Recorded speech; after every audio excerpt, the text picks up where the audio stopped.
Welcome to বাংলার Gurukul YouTube channel. আজকের বিষয় দশম শ্রেণী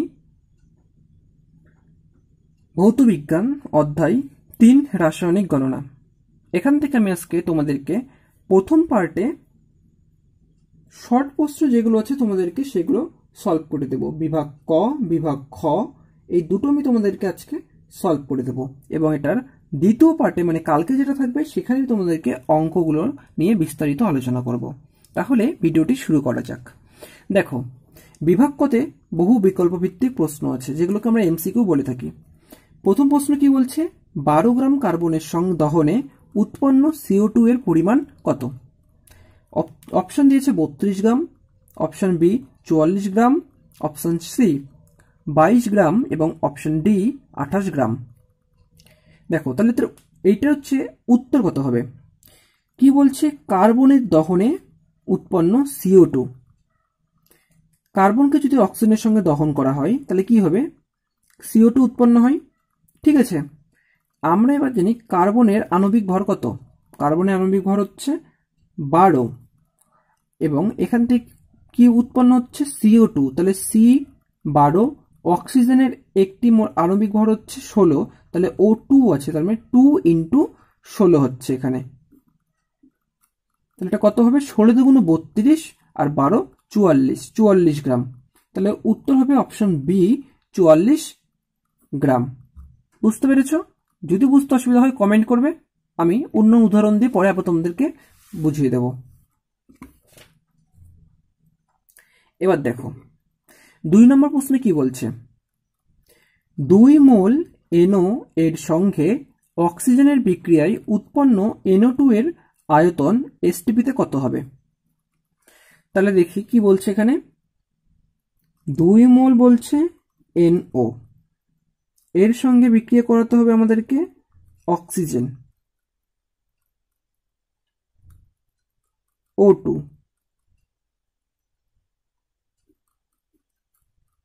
তার সাথে কি উৎপন্ন হবে NO2। ঠিক আছে,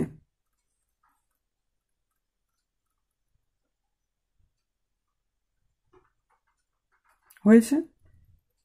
তার মানে 2 মোল NOর সঙ্গে 1 মোল অক্সিজেনের সঙ্গে বিক্রিয়ায় কি হচ্ছে, NO2 উৎপন্ন হচ্ছে। এইটাকে যদি ব্যালেন্স করা হয় তাহলে NO2-র আগে একটি 2 বসিয়ে দিতে হবে। দেখো এখানে অত কিছু তোমাদেরকে ঝামেলা করার কোনো প্রয়োজন নেই। এখানে কি বলছে, 2 মোল NO2 এর সঙ্গে অক্সিজেনের বিক্রিয়ায় উৎপন্ন NO2 এর আয়তন STP তে কত, মানে STP তে আয়তন বলছে। আমরা কি জানি, আমরা জানিতে STP তে যে কোনো গ্যাসের 1 মোল অণুর আয়তন 22.4 লিটার। ঠিক আছে, আমরা কি জানি STP তে যে কোনো গ্যাসের 1 মোল অণুর আয়তন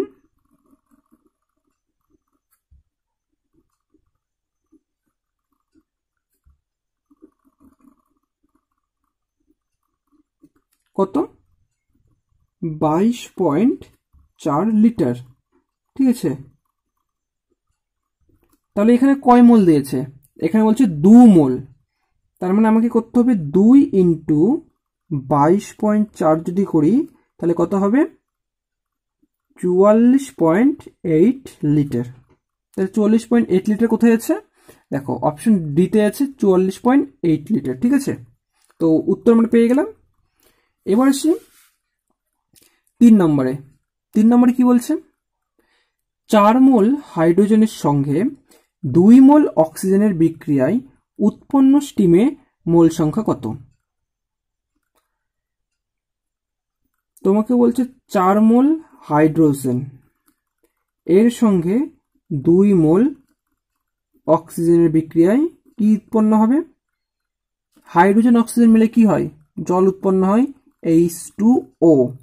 তাহলে এখানে কি আছে, 2 × 4, 4টা অক্সিজেন আছে, তার মানে এখানে 4 যদি বসাই তাহলে 4টা অক্সিজেন মিলবে, তাহলে 4 × 8, 8টা হচ্ছে হয়ে গেল হাইড্রোজেন। তাহলে এখানে কত হবে 4, তাহলে কত হচ্ছে দেখো খুব সোজা, এটা 4 মোল হাইড্রোজেনের সঙ্গে 2 মোল অক্সিজেনের বিক্রিয়ায় উৎপন্ন স্টিমের মোল সংখ্যা তাহলে কত দাঁড়ালো? এখানে কত দেখো, 4 মোল হাইড্রোজেন উৎপন্ন হচ্ছে। ঠিক আছে, এই দুটো মিলে এখানে কত হচ্ছে? 4 মোল জল উৎপন্ন হচ্ছে, বলতে ভুল করলাম, সরি। ঠিক আছে, তাহলে স্টিম মানে কি? ওটা তো একটা জলের বাষ্প, তাহলে সেখানে কত থাকবে? সেখানে আমাদের হচ্ছে অপশন বি 4 থাকবে। ঠিক আছে, এবার দেখো 12 নম্বর প্রশ্ন কি বলছে। 12 গ্রাম কার্বনের দহনে যে পরিমাণ CO2 উৎপন্ন হয় এসটিপিতে তার আয়তন কত? কার্বন প্লাস অক্সিজেন সমান সমান কি হয়? Carbon die oxide. এবং কার্বন ডাই অক্সাইডের আণবিক ভর কত আমি জানি, 44 গ্রাম, এটা আমরা জানি। ঠিক আছে, তো এখানে আমি আগে একটু লিখেছিলাম, তো পরে ভাবলাম যে তোমাদেরকে ইয়ে করে দেওয়া হবে, এখানে একটু ছাপটা পড়ে গেছে। ঠিক আছে, এটাকে কিছু মনে করো না। তাহলে এখানে 12 গ্রাম আমরা কত পাচ্ছি? 12 গ্রাম হচ্ছে কার্বন থেকে পাচ্ছি 44 গ্রাম।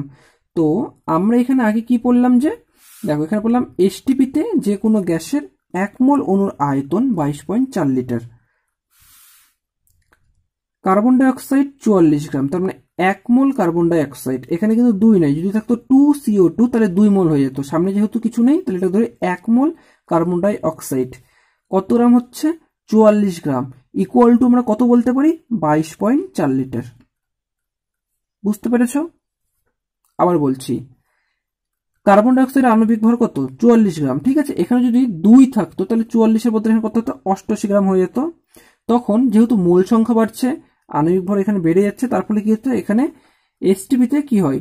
আগে বললাম 1 মোল অণুর আয়তন 22.4 লিটার হয়ে যায়, তাহলে এখানে 2 মোল হয়ে যাচ্ছে, তাহলে 44.8 লিটার হয়ে যেত। এই জন্য এখানে 1 মোল যেহেতু আছে, এই জন্য উত্তর হলো 22.4 লিটার। ঠিক আছে, এবার আসি বিভাগ খ, অতি সংক্ষিপ্ত উত্তর ভিত্তিক প্রশ্ন 1 নম্বরের। একটি শব্দ বা একটি বাক্যে উত্তর দাও। প্রথম প্রশ্ন আছে, বিক্রিয়ক ও বিক্রিয়জাত পদার্থ বলতে কি বোঝো? আমি যেভাবে লিখেছি পরীক্ষায় আসলে তোমরা ঠিক এইভাবে লিখবে, এইভাবে একটা পয়েন্ট করবে, তারপর লিখবে কি, যে পদার্থগুলি রাসায়নিক বিক্রিয়ায় অংশগ্রহণ করে তাদের বিক্রিয়ক বলে। ঠিক আছে, যেমন ধরে নাও কার্বন আর অক্সিজেন। কার্বন একটা পদার্থ ধরলাম, আর এখানে একটা অক্সিজেন ধরলাম, দুটো গ্যাস। কি হচ্ছে? দুটো উৎপন্ন হয়ে যাচ্ছে, কি তৈরি করছে? CO2, কার্বন ডাই অক্সাইড তৈরি করছে। তাহলে এখানে কার্বন ডাই অক্সাইডটা কি? এটা হচ্ছে বিক্রিয়াজাত পদার্থ। তাহলে বিক্রিয়াজাত পদার্থের সংখ্যাটা কি? বিক্রিয়ার ফলে নতুন ধর্ম বিশিষ্ট যেসব পদার্থ উৎপন্ন হয় তাদের বিক্রিয়াজাত পদার্থ বলে। বোঝা গেল? এবার আসি কি, ভরের সংরক্ষণ সূত্রটি লেখো। দেখো, ভরের সংরক্ষণ সূত্র পয়েন্ট করলে তারপর লিখবে, যে কোনো রাসায়নিক বিক্রিয়ায় বিক্রিয়কের মোট ভরের সঙ্গে বিক্রিয়াজাত পদার্থের মোট ভর সমান হয়। ঠিক আছে, কার্বনের কত? 12, অক্সিজেনের কত? একটা 16, তার মানে দুটো আছে, এখানে হবে 16 দুগুণ 32, তাহলে 32 আর 12 কত হচ্ছে? 44। কার্বন ডাই অক্সাইডের আণবিক ভর কত? 44।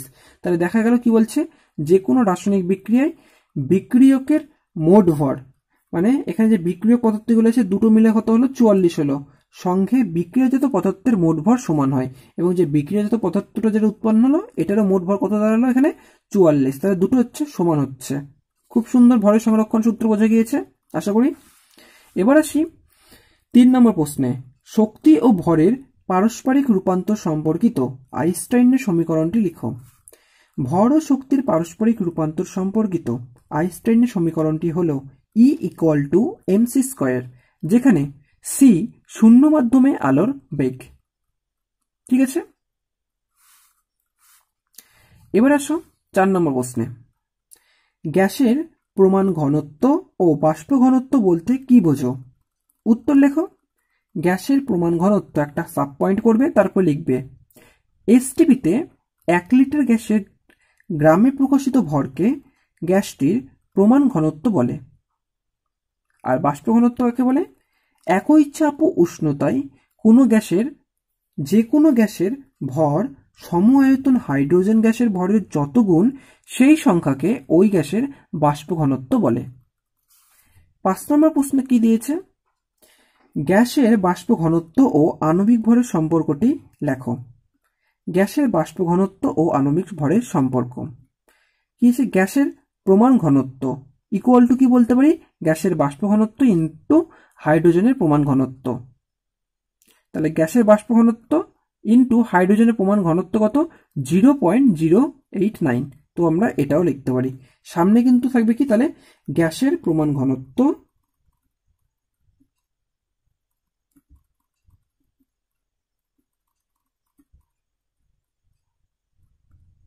ইকুয়াল টু গ্যাসের বাষ্প ঘনত্ব ইন্টু 0.089। ঠিক আছে, এবার আসি স্তম্ভ মেলাও, বাম স্তম্ভ এবং এদিকে আছে ডান স্তম্ভ। প্রথমে কি আছে দেখো, 50 গ্রাম CO3 এর বিয়োজনে উৎপন্ন CO2 গ্যাসের পরিমাণ। এদিকে এতগুলো আছে, কোনটা হবে করতে হবে। এটা 2 নম্বর কি বলছে, 22.4 লিটার CO2 এর পরিমাণ কত এসটিপিতে, কার্বন ডাইঅক্সাইড। আর এখানে 24 গ্রাম কার্বন দহনে সৃষ্ট CO2 এর পরিমাণ কত। এবং 4 নম্বর দিয়েছে কি 25 গ্রাম CaCO3 এবং HCl এর বিক্রিয়ায় উৎপন্ন CO2 গ্যাসের পরিমাণ। বুঝে গেল? দেখো এবার এটা কি করে করবে। প্রথমে দেখো এটার মধ্যে এখান থেকে কোনটা পারা যাচ্ছে, 22.4 লিটার CO2 মানে 22.4 লিটার, তার মানে 1 মোল CO2 এর পরিমাণ এসটিপিতে, মানে আয়তন কত হয়, CO2 মানে 44 গ্রাম। কোথায় আছে 44, পেয়ে গেছি। তাহলে 2 এর সঙ্গে যাবে ডি, হয়েছে। আশা করি এতে কোনো অসুবিধা নেই। এবার আসবো কোথায়,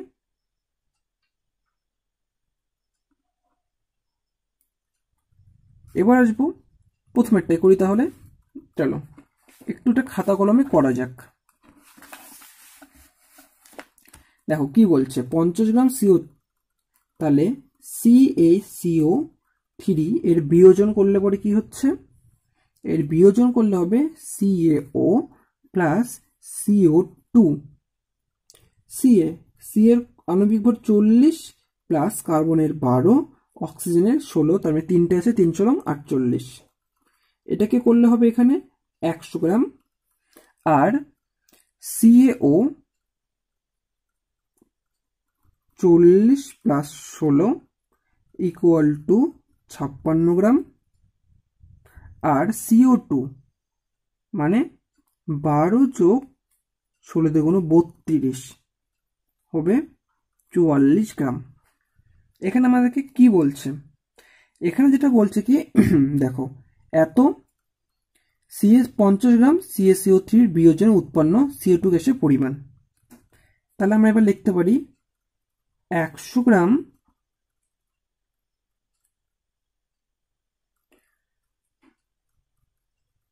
CaCO3 বা চুনাপাথর থেকে পাওয়া যায়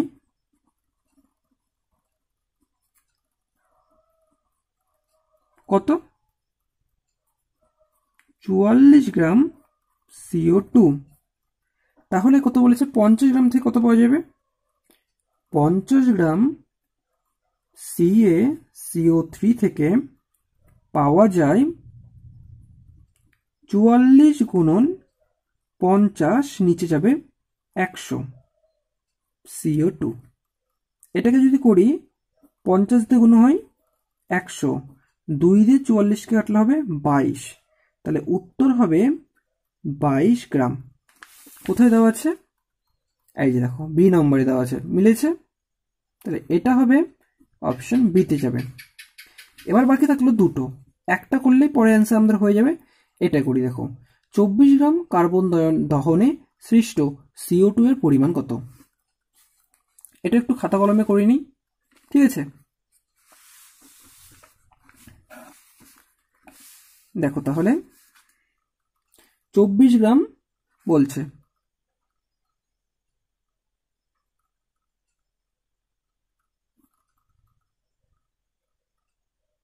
কার্বন প্লাস অক্সিজেনের দহনে হয় আমাদের কার্বন ডাই অক্সাইড।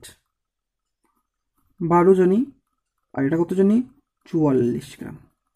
ঠিক আছে, তারপরে 12 গ্রাম কার্বন দহনে পাওয়া যায়, 12 গ্রাম কার্বন দহনে পাওয়া